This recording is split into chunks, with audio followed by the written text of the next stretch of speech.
Today, we are going to learn how to simplify a complex algebraic expression using the substitution method and algebraic identities. By the end of this walkthrough, you will be able to recognize patterns that allow you to replace large terms with single variables to make calculations much easier. Let's look at the expression we have here. It looks quite long and intimidating because of the cubes and the multiple variables. However, if you look closely, you will notice that two specific terms, 7x plus 3b and 5x plus 3b, repeat throughout the equation.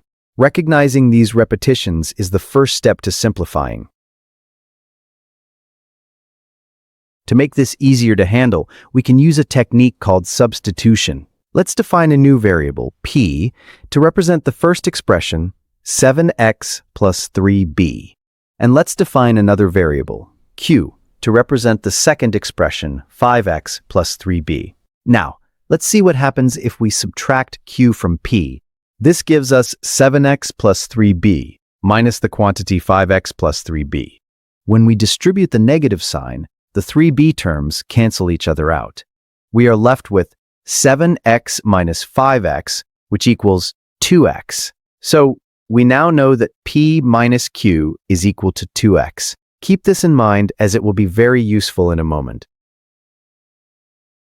Now, let's rewrite our original expression using the variables p and q that we just defined. The original expression was 7x plus 3b cubed minus 5x plus 3b cubed minus 6x times 7x plus 3b times 5x plus 3b.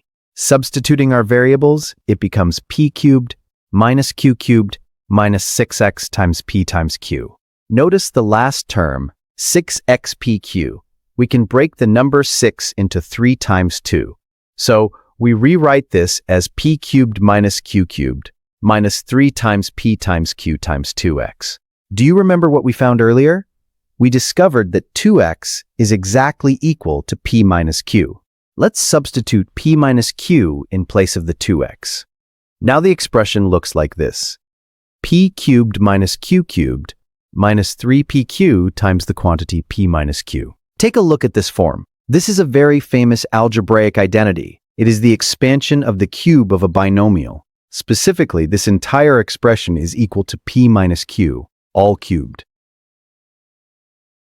We have simplified the entire complex expression down to a much simpler form. The expression is now just the quantity p minus q cubed. Since we already established that p minus q equals 2x, we can substitute 2x back into the expression. This gives us 2x, all raised to the power of 3. To find the final answer, we cube both the coefficient and the variable. 2 cubed, which is 2 times 2 times 2, gives us 8, and x cubed remains x cubed. So the final simplified result is 8x cubed. To recap, we turned a very complicated-looking problem into a simple one by using substitution and recognizing a standard algebraic identity. You have successfully simplified the expression.